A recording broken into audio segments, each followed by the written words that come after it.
Tire-nos a terra em que nascemos, onde crescemos e onde descobrimos pela primeira vez que o mundo é assim, um tabuleiro de xadrez. Tire-nos a luz do sol que os aquece, a lua lírica dos chingombelas nas noites mulatas da selva moçambicana, essa mesma lua que nos semeou no coração a poesia que encontramos em vida. Tire-nos a palhota, humilde cubata, onde vivemos e amamos. Tire-nos a machamba que nos dá o pão. Tire-nos o calor do mundo, que nos é quase tudo. Mas não nos tirem a música. Podem desterrar-nos, levar-nos para longes terras, vender-nos como mercadoria, acorrentar-nos à terra, do sol à lua e da lua ao sol. Mas sempre livres seremos se nos deixarem a música. Que onde estiver nossa canção, mesmo escravos, senhores seremos, e mesmo mortos, viveremos. E no nosso lamento escravo estará a luz do nosso sol, a terra onde nascemos, a lua dos chingombelas, a machamba que nos dá o pão, o calor do lume, a palhota onde crescemos. E tudo será novamente nosso, ainda que de cadeias, correntes nos pés, azorrague no dorso. O nosso queixume será uma libertação derramada em nosso campo. Por isso pedimos, de joelho pedimos, tire-nos tudo,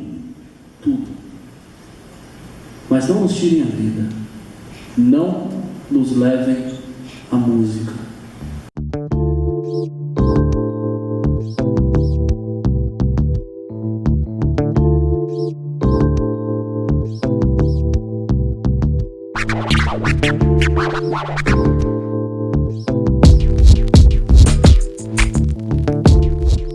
Bem-vindos a mais um Rede Poderosa de Intrigas. Eu sou Patrícia Quartarolo e estou aqui com Caio Lima. Fala aí, Pati, beleza? Beleza, e você? Tranquilaço.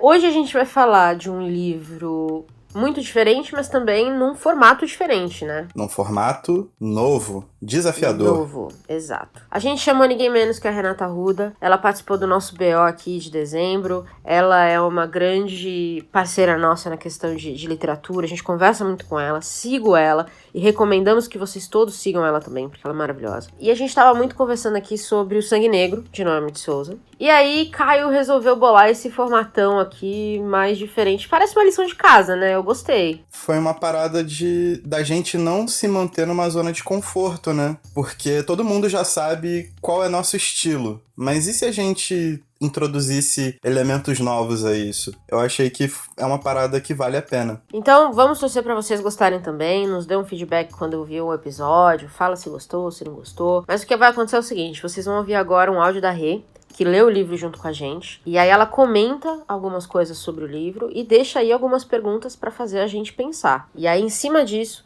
a gente vai gravar esse episódio. Oi, gente. Aqui é Renata Arruda. Eu gostaria de agradecer o Caio e a Paty por me convidarem para participar do episódio sobre o Sangue Negro, nesse formato diferente aqui que eles bolaram. Conheci a Noemi de Souza uns anos atrás, quando eu fiz uma matéria letiva de literaturas africanas em língua portuguesa, um curso de letras, e eu fiquei muito impressionada com os poemas dela.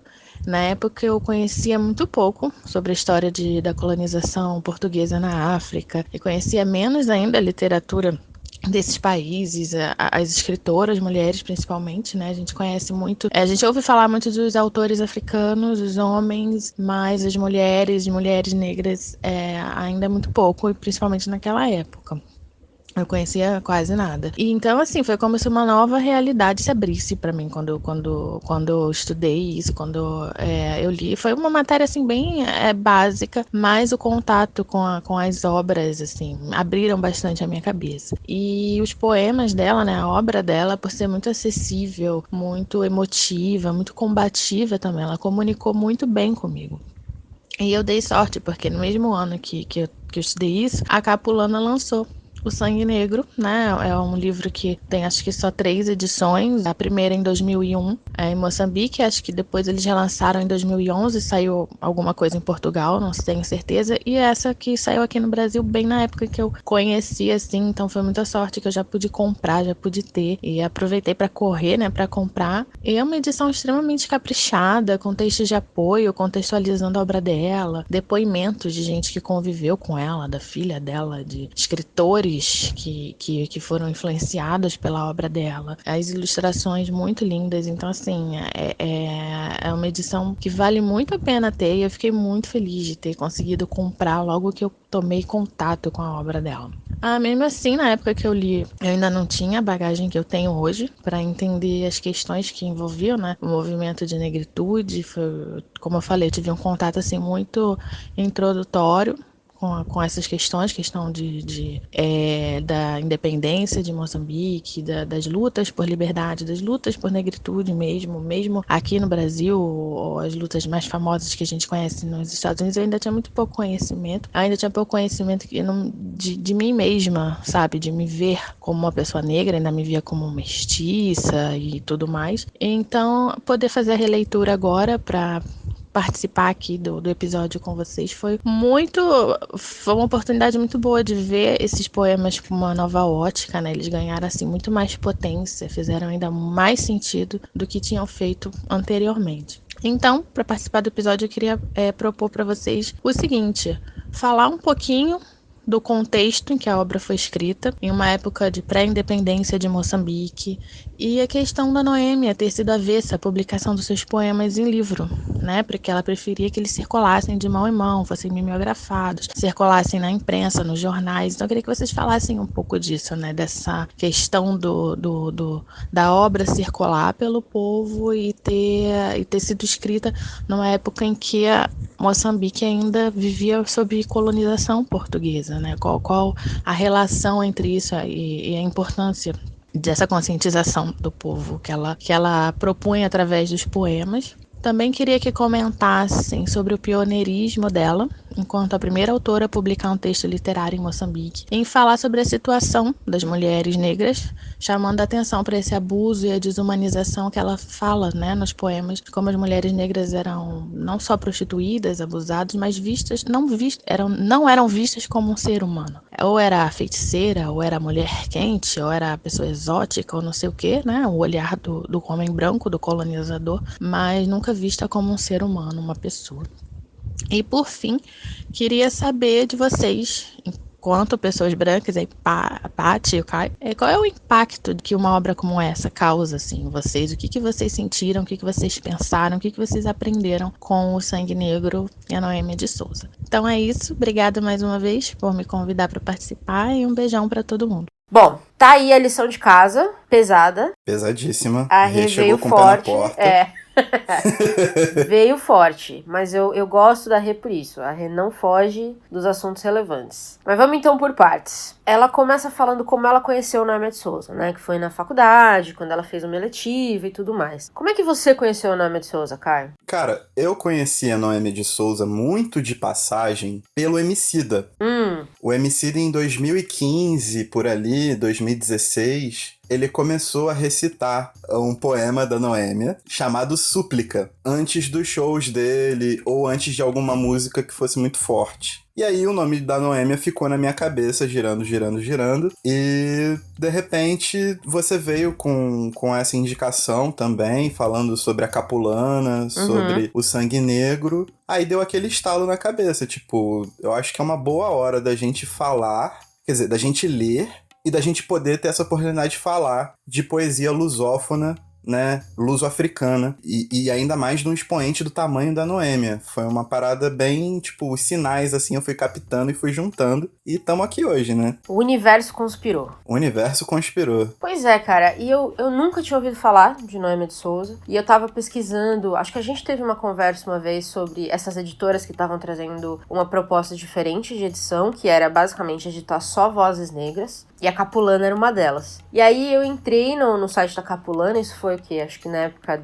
em novembro, e comecei a dar uma olhada nos títulos, queria conhecer um pouco, saber se eu já conhecia alguns nomes ou não. E assim, foi triste de ver que eu não conhecia quase nenhum dos nomes que estavam ali, que eles estavam editando. Mas a edição de Sangue Negro me chamou a atenção e eu decidi comprar. Foi essencialmente assim que eu conheci Noêmia de Souza. É muito triste falar isso, mas eu nunca tinha ouvido falar dela antes. Talvez eu tenha ouvido en passant, assim, sabe? Alguém comentou uma coisa ali, alguém comentou uma coisa aqui, mas não ficou gravado na minha cabeça até eu comprar essa edição da Capulana, que, aliás, está maravilhosa.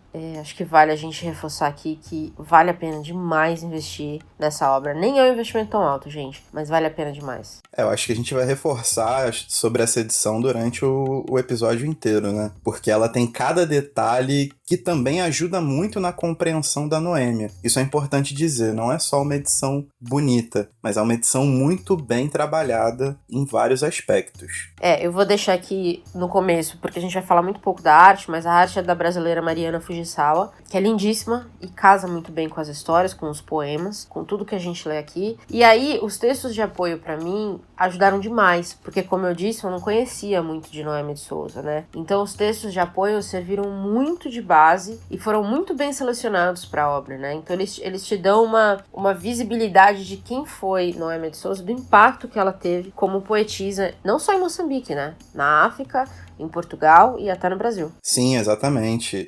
Eu acho que até resgatando a primeira questão da Renata, esses textos todos que fazem essa edição ser tão especial e tão bonita, eles dão um contexto em que Noêmia cresceu. E isso é muito importante, né? Porque ela cresce num ambiente já de busca por independência, em que Portugal, a gente falou sobre isso até no Equador, né? É engraçado como os episódios vão se conectando também. Portugal tentou sair da monarquia, quer dizer, saiu, foi para uma república, a república foi fracassada, e com isso veio a ditadura de Salazar, lá pelo meio dos anos 1920, mais ou menos em 1926, e nisso Moçambique já tinha movimentos revoltosos que estavam crescendo, né, e tomando forma, e Noêmia nasce no meio desse contexto, e nos anos 40, que é quando ela produz a poesia dela, né, ela produz apenas em 3 anos, basicamente, de 1948 a 1951,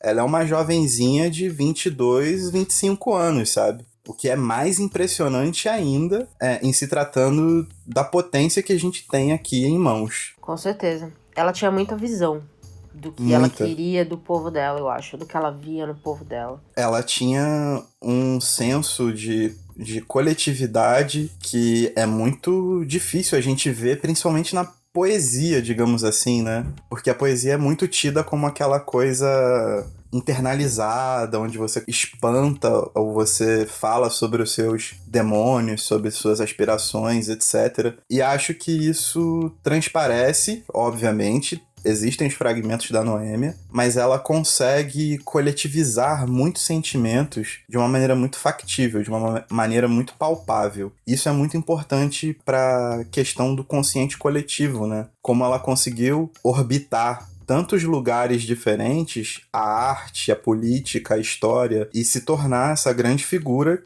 que chega a ser alçada como a mãe da poesia moçambicana. Então, não é pouca coisa. Não é nem de perto pouca coisa. Não, então, e ainda mais pra alguém tão jovem que publicava seus poemas em jornais, né? A Rê comentou uma coisa que eu acho que era crucial da Noêmia, que ela não queria que esses poemas se tornassem um livro na época, porque tinha muito a ver com a acessibilidade e o poder de compra. A gente tá falando aí de uma Moçambique pré-independência, então Portugal ainda controlava o país, ainda que tivessem sim esses pipocos aí de revolução, nada tinha acontecido ainda. Seriam ainda mais 20 anos até Moçambique se tornar independente. Então, ela viu talvez um começo ali de alguma coisa, mas nada que desse a entender que isso fosse acontecer de fato. Se você parar pra pensar, Moçambique se tornou independente em 75.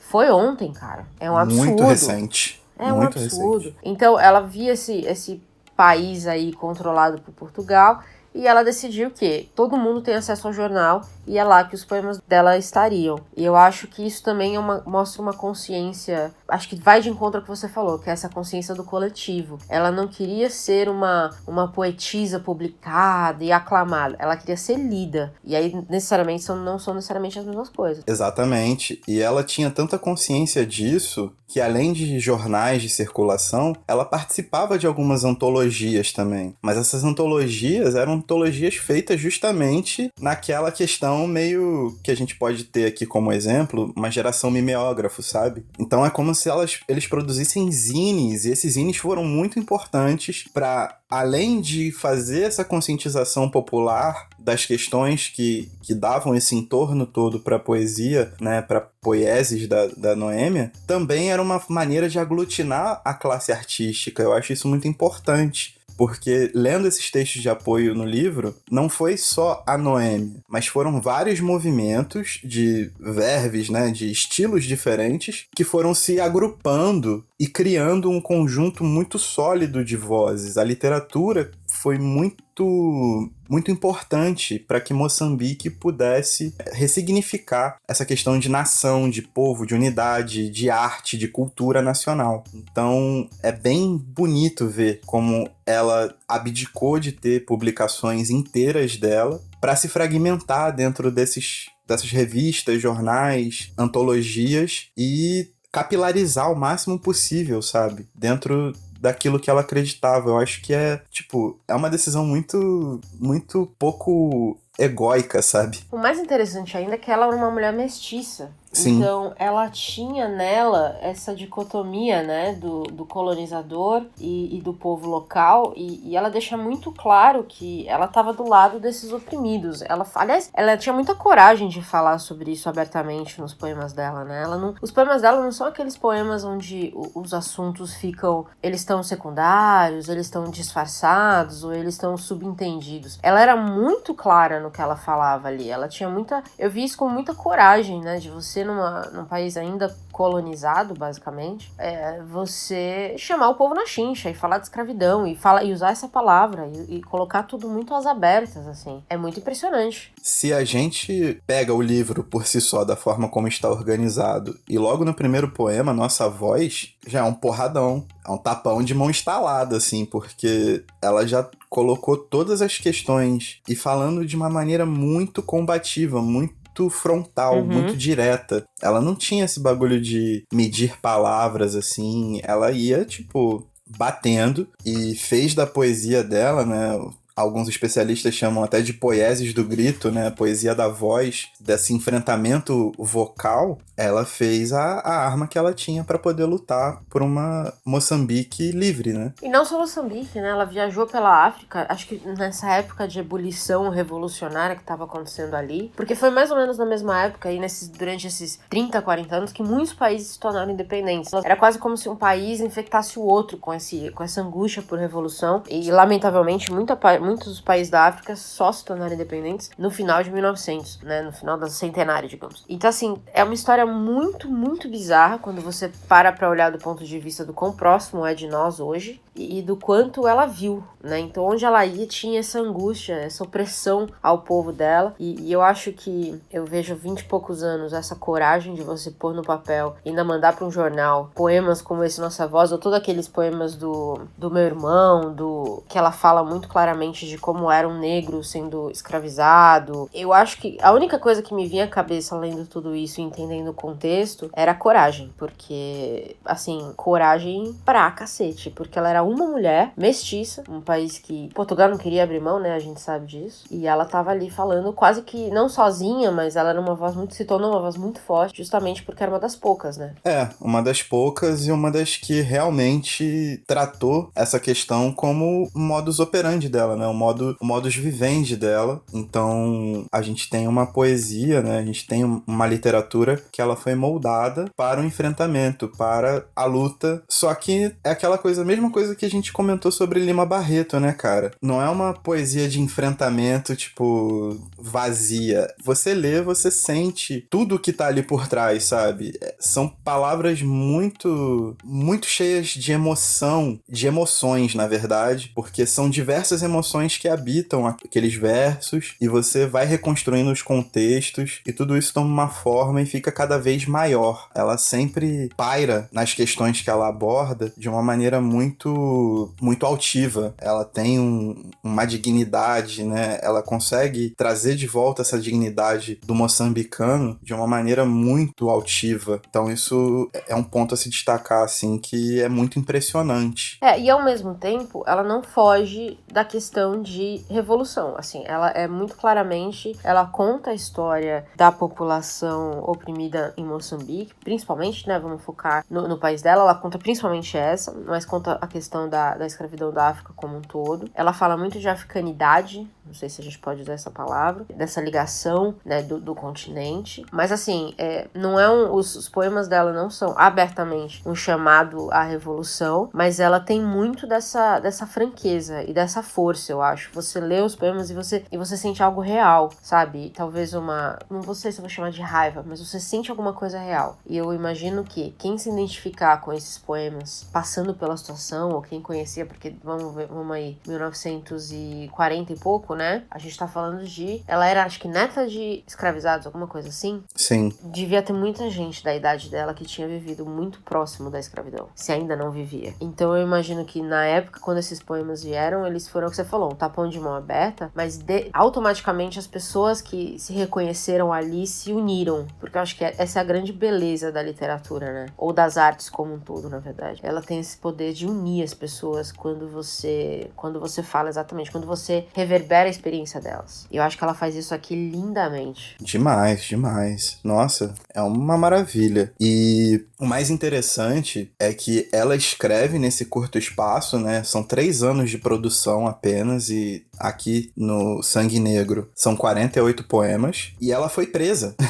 Ela foi presa, então por mais que ela não tenha falado revolução abertamente, os ideais de liberdade dela, mais a atividade política dela, né, ela foi ligada ao Partido Comunista, a levaram a ser uma presa e depois exilada em Portugal, né, durante muitos anos. Mas ainda assim, o mais impressionante é que ela circulava muito, ela circulava demais. Então, mesmo ela tendo sido presa, exilada, com uma produção curtíssima, os poemas mimeografados, né, passados de mão em mão, de geração para geração, foram criando não só a questão da conscientização, mas o entre aspas, né, porque é uma palavra muito ruim para se usar hoje em dia, o mito Noêmia, né? Porque ela foi crescendo com os anos, de uma maneira, assim, incrível. E ela foi se tornando cada vez mais essa voz revolucionária dentro dos que aspiravam à independência de Moçambique. Até finalmente, né, depois de um processo muito longo, terem conseguido a libertação de Portugal, a independência de Portugal. Foram 10 anos entre o começo da Revolução Oficial e o cessar-fogo e a independência. Portugal segurou 10 anos a situação toda e ela voltou para Moçambique quando Moçambique já estava, de novo, entre aspas,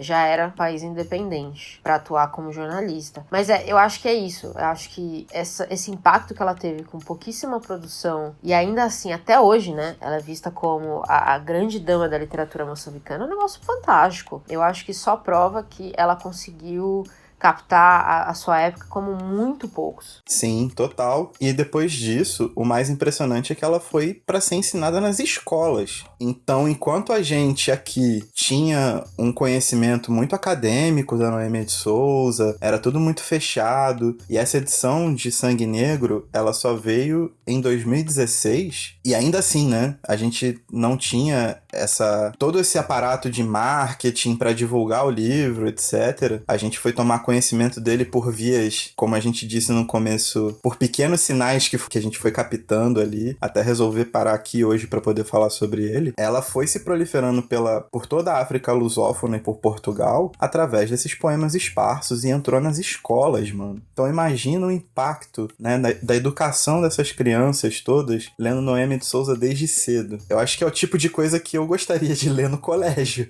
Com certeza. Principalmente quando a gente tá estudando a história do Brasil, porque tem muita similaridade. E não só isso, ela também teve uma ligação com o Brasil muito bonita, né? Ela veio pro Brasil, ela conheceu, ela foi pra Bahia, não é isso? E tem inclusive 1 ou 2 poemas aqui em que ela dedica ao Brasil, que ela fala de Brasil, um poema inclusive intitulado Samba. Ela amou a Bahia porque a Bahia era o quê? A Bahia era a África no Brasil, né? Exatamente. Então a gente tem essa ligação e eu acho que a gente precisa entender essa ligação, porque os povos, a própria Rê comentou, né, que ela também foi se identificando e o Brasil tem muito disso, né? A gente apagou tanto da nossa história que mesmo as pessoas negras hoje ou mestiças hoje demoram pra encontrar sua própria identidade, porque o que a gente fez foi apagar essa identidade. Então eu acho que, imagina poder ler isso na escola, tal como uma criança negra, uma criança mestiça, e reconhecer aquilo ali, reconhecer a sua própria história ali. Eu não consigo imaginar o impacto que isso teria na maior parte da população. E mesmo pra gente, e aí talvez entrando já um pouco, até na última pergunta que a gente fala, né, como brancos descendentes de colonizadores, vamos dizer assim, tem um impacto, porque é o que eu falei, ela escreve de uma maneira tão visceral, é tão sincero, é tão claro, que não dá pra você passar incólume lendo os poemas dela. Eu acho que você tem que estar morto por dentro. Sim, você tem que ser uma pessoa muito sem noção de realidade pra que não tenha nenhuma faísquinha, né, de pelo menos indignação, porque eu acho que uma questão da poesia dela, que ajuda nessa questão da altivez, né, e da busca pela dignidade,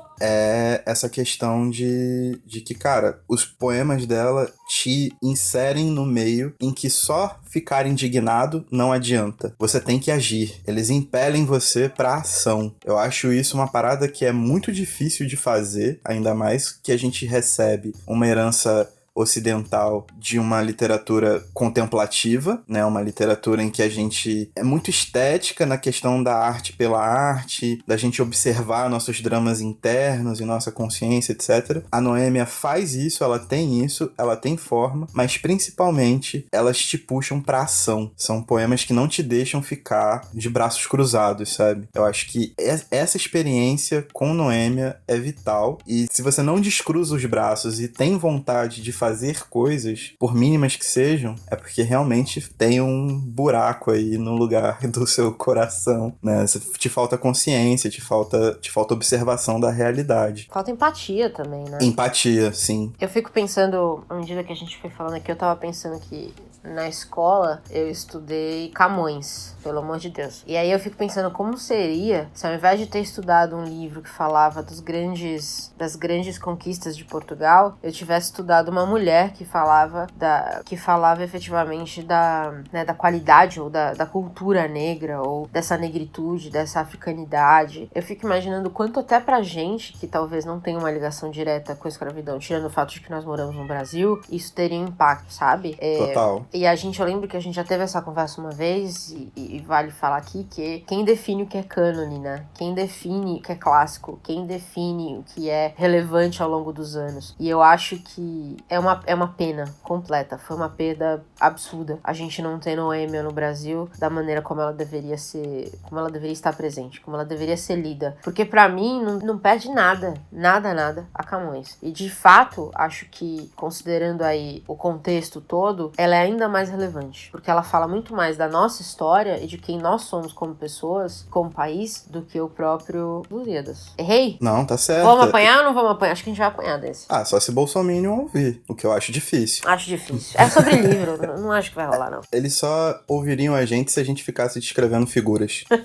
Pois é, tem muitas palavras. Exato. Mas uma coisa que é bom de citar, e remetendo a um outro episódio nosso também, que foi muito importante, que foi o episódio sobre Úrsula, aqui a gente tem a visão de uma mulher negra letrado, que era muito difícil à época, tanto com a Maria Firmina, no século XIX, quanto com a Noêmia de Souza aqui. Tanto que os primeiros poemas dela, ela assina como NS, e depois ela usa até um pseudônimo chamado Vera Micaia, mas ainda assim, só depois de um tempo que foram descobrir que era Noêmia de Souza, uma mulher que tinha poemas tão incendiários assim. Isso foi uma parada de casa, né? O pai dela incentivava a leitura, e tendo visto essa perspectiva e tendo uma mulher como representante maior da poesia moçambicana, fica muito inexplicável como as maiores referências de literatura africana pra gente sejam homens brancos na escadinha dos privilégios todos, como é Mia Couto, como é Agualusa, não tirando o mérito literário dos caras, os caras são ótimos, isso é indiscutível, mas o problema problema é que eles são as nossas referências, e a gente tem uma Noêmia de Souza com uma obra fantástica, ou com uma obra que lidera em voz, em estilo, em potência, em ideal, a poesia de uma África lusófona inteira, podemos dizer, não só de Moçambique, manja. E é uma visão que a gente tem muito pouco acesso, porque tem muito pouco registro. Repito,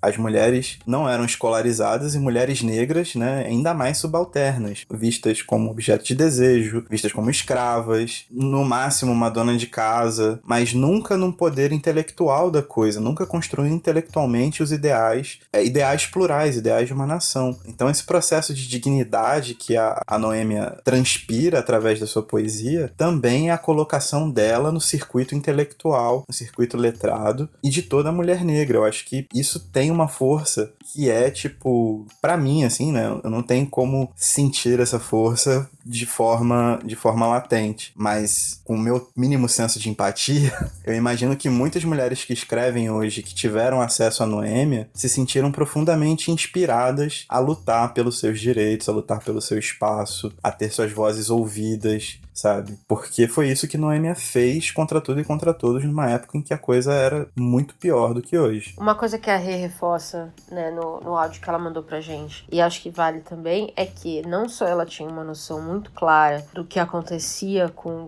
os negros na África, mas também ela tinha uma noção muito clara de gênero. E também era relativamente raro. Mesmo quando a gente falou da Maria Firmina, não tinha ainda essa noção. A Maria Firmina cria personagens femininos que eram os personagens da época, eram muito similares ao que já existia. A mulher, ela é de fato uma personagem secundária, mas a Noêmia não. Ela fala muito claramente do abuso que as mulheres negras, principalmente, recebiam na época, né? Que é o que você falou, elas eram tratadas como concubinas, elas eram prostitutas, elas eram, né, machucadas de maneiras muito mais profundas do que os homens. Ainda que, quando a gente tá falando de escravidão e de violência, tende a ser uma conversa muito complicada da gente separar por gênero, porque era uma violência meio geral. Mas acho que ninguém sofreu tanto quanto a mulher negra, porque ela era tudo, inclusive a esposa substituta quando o senhorzinho assim queria. Então a Noêmia não foge dessas conversas assim desconfortáveis, vamos dizer. Ela fala, e de novo, não tem nada subentendido aqui. É muito aberto e é muito claro. Então não dá pra você ler e fingir que não entendeu. Com certeza. Eu acho que a Maria Firmina, fazendo uma, entre aspas, comparação, eu acho que são duas mulheres dos seus tempos, mas o ideal da Maria Firmina era justamente mostrar os abusos e que os escravos não eram ruins. Na verdade, eles eram as melhores pessoas dentro do contexto. E quando a gente vai pra Noêmia, ela se coloca numa posição que não havia antes na intelectualidade moçambicana, né? Pelo menos pelos registros até onde eu dei uma pesquisada. Ela se empodera, né, de uma forma que não havia antes. E ela toma isso de assalto, e essa postura dela serve como exemplo para toda mulher negra, sabe? Que quer sair dessa roda de abuso, de solidão. Principalmente a época, hoje você tem mais espaços, etc. Mas ainda assim, as coisas são bem diferentes quando a gente faz o recorte de gênero e classe. Então, ela é uma voz que entrega isso a uma época em que ninguém esperava isso e surpreendeu a todo mundo, a todos os críticos, a todo o círculo intelectual.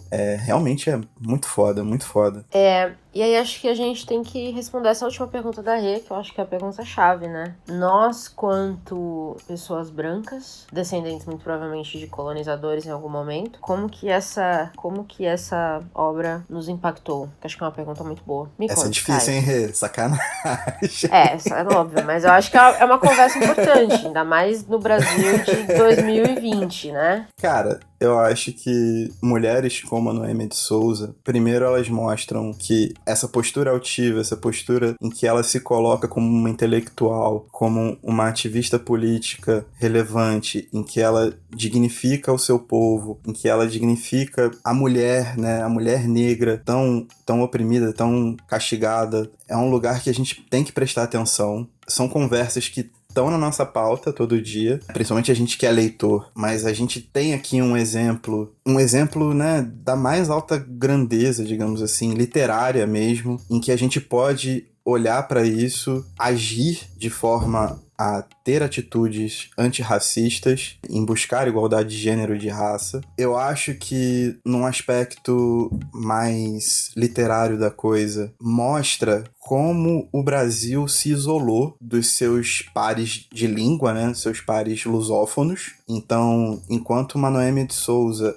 é estudada nas escolas da África lusófona, nós estamos aqui maravilhados por termos descoberto agora Noêmia, e provavelmente esse podcast não vai circular de modo a mudar a grade curricular de colégio nenhum, principalmente agora, né, com o nosso ministro da Educação, nosso presidente. Então, a gente tá muito isolado das pessoas, né, dos países que passaram muita coisa pra gente, principalmente porque os escravos vieram, né, em muita parte de Moçambique e Angola, e outros países da África lusófona, mas também de experimentar traços culturais que a gente não cultiva. A gente é muito mais europeu do que africano, sabe? Sendo que não é isso que forma a gente. A gente acha que é muito mais europeu do que africano. Não é. Culturalmente, né? A gente acha que a cultura clássica é ouvir Mozart, mas quando ouve qualquer atabaque já tá dando surto aí, chutando, falando que é macumba, sabe? E dando grito esperneando. Eu acho que o trabalho da Noêmia em valorizar a cultura moçambicana, ele é muito forte, ele sai de um pragmatismo literário, de um pragmatismo acadêmico, e te coloca de forma a agir e pesquisar. E para isso ela usa muita coisa eu até anotei aqui, ela escreve em português e em inglês, quando ela faz o poema para Billie Holiday, em língua ronga. Então, no final do livro tem um glossário, mas são palavras que, tipo, valorizam a cultura dela, ela se comunica com as pessoas, tem essa aproximação. E a gente aqui no Brasil tá muito isolado disso como um todo. Como eu falei, os maiores expoentes ainda são o Mia Couto, o Agualusa, mas eles talvez não sejam nem os maiores escritores dos países deles, sabe? E a gente tá aqui descobrindo pouco a pouco. Acho que a Noêmia tem muito essa importância também. Fora o despertar para a ação antirracista, né? Como a Angela Davis falou, não basta você ser contra o racismo, você tem que ser antirracista. Eu acho que os poemas evocam isso. Eu ando pensando muito nisso, porque eu acho que a gente precisa, como a minoria branca desse país... Aliás, é importante a gente começar a desestigmatizar, vamos dizer assim, desmistificar alguns dados do Brasil e entender o que o Brasil é e o que o Brasil não é. O Brasil é um país de maioria negra, e eu acho que muito disso já foi apagado da nossa história e normalmente é apagado da nossa concepção de país. E eu acho que nós, enquanto essas pessoas brancas e privilegiadas, eu acho que a gente tem que entender muito bem o que o Brasil é e o que o Brasil não é. E isso parte de entender a nossa história e as referências que fazem essa história. Então, eu li recentemente o Escravidão. A gente discutiu também o livro da Lilia, né, que fala muito sobre a história, a construção de Brasil. E a construção de Brasil foi uma construção violenta, foi uma construção hierárquica, foi uma construção cagada, basicamente. Não é mesmo? Racista, né? Toda a questão de classe e gênero tá em volta do racismo. A gente tá agora lendo o Na Fissura, que vai ter a nossa série que fala sobre a guerra às drogas e o componente, que tem um componente racista fortíssimo. Eu acho que ter acesso a essas leituras ajuda nessa desconstrução da gente achar que esse Brasil é um país harmonioso, essa democracia racial que é uma completa mentira. Eu acho que nós temos que ter esse trabalho de desconstruir um pouco tudo que nos foi ensinado, tudo que a gente viu na nossa bolha, sabe? E isso é um trabalho e também envolve muito ouvir. Eu acho que a gente precisa ouvir mais a experiência de quem não está nessa bolha privilegiada que a gente tá, sabe? Quem não vive, quem não estudou no colégio particular onde pôde ler Camões, porque eu sei que isso não é o comum. Quem não tinha pais que gostavam de ler e podia ter livros dentro de casa todo dia, porque eu sei que isso não é o comum. Então acho que a gente precisa começar a quebrar essa bolha de só não sabe quem não quer e começar a entender, ouvir mais as experiências. E eu acho que é isso que a Noêmia despertou muito forte, que é essa coisa dela não deixar subentendido, dela falar mesmo, dela querer mesmo essa liberdade e não ter medo de falar isso. Eu acho que fica muito claro que a gente tem que ouvir mais e entender como é que a gente pode, de fato, ser aliados nessa conversa e não alienados. A gente tem que botar a cara no sol, né? Basicamente é isso. Exato. É ir pra rua, tipo, entender tudo que cerca a gente e começar a agir de forma a modificar, tanto individualmente naquilo que a gente pode, mas também criando um consciente coletivo daquilo que a gente pode fazer para tornar a sociedade algo mais plural, mais diverso, mais paritário entre as pessoas, né? Eu sei que hoje tudo isso parece muito difícil, mas nenhum processo de desconstrução é fácil e a literatura é uma porta para que isso seja discutido de maneira mais ampla. E é Exato. a experiência da Noêmia que ficou. E eu acho que é reconhecer essa coisa, reconhecer a sua própria bolha, reconhecer seus privilégios e questionar as coisas. Eu acho que falta muito pelo menos do círculo que eu converso, hoje ele é muito mais aberto a essa conversa, mas eu já tive círculos em que as pessoas, ninguém questiona como você chegou onde você tá, aquela falácia, aquela conversa patética sobre meritocracia, de eu cheguei aqui sozinho, me incomoda demais, né? E eu acho que vale a gente questionar um pouco mais o que a gente ouve, vale a gente questionar um pouco mais tudo que nos foi alimentado a vida inteira, porque se tem uma coisa que a gente consegue aprender nessa literatura mais diversa, é que existem narrativas que são enfiadas goela abaixo da gente desde muito pequeno, né? Existem narrativas que são criadas para fortalecer uma certa parte da sociedade. Então, acho que o nosso papel, aliás, o papel de todo mundo quanto pessoa é tentar entender isso, onde você está nesse espectro e ouvir mais, né? Ouvir mais experiências, se abrir para entender esse lado. E eu acho que Noêmia é um primeiro passo fantástico. Sobre esse seu comentário, eu só tenho uma coisa pra falar. Eu trabalho com engenharia. Santo Deus.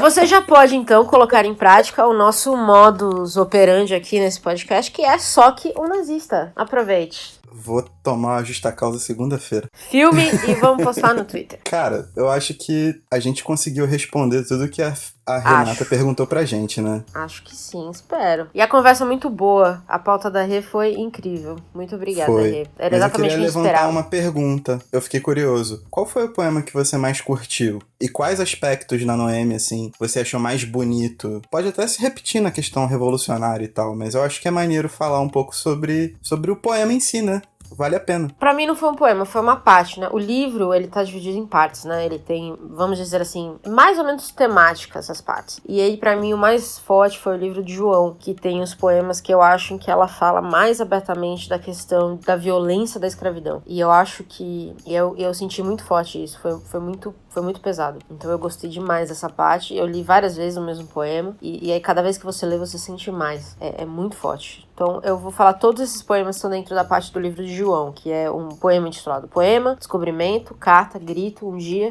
e o último, que é o poema de João, que acho que é o mais forte de todos. E você? Irado. Eu acho que a gente também vem numa roda de leitura que vai levando a gente pra dentro dessa imersão, né? Eu acho isso muito louco. No livro Sangue Negro, eu acho que tem uma sequência que me bateu muito forte, porque começa com um poema, vai a Billie Holiday cantora, depois poema Jorge Amado, depois Baete, eu acho que é assim que fala, e depois Sangue Negro. Cara, essa sequência me arrebatou de uma forma, porque tudo que a gente discutiu aqui tá casado ali. Então tem a questão da mulher negra falando contra a violência, tem a questão de uma intelectual, tem a questão dessa expansão do mundo, então ela tá falando da Billie Holiday, que é uma referência norte-americana, e a gente tem lido muito sobre Billie Holiday, né, por causa do Nafsura. Tem essa ligação com o Brasil, com Jorge Amado, de quem ela gostava muito, é um poema muito bonito. Eu acho que o Baete toca numa relação de, tipo, insubordinação, que, cara, eu me identifiquei na hora, falei, cara, é isso, saca? Eu acho que é... E tudo é muito musical, né? Tudo é muito cheio de ritmo, ela tem uns truquezinhos na hora de escrever ali, cortando verso, estendendo verso. A técnica dela também é imprescindível, eu acho que é bem importante a gente falar isso aqui. Ela tem uma técnica de escrita que é muito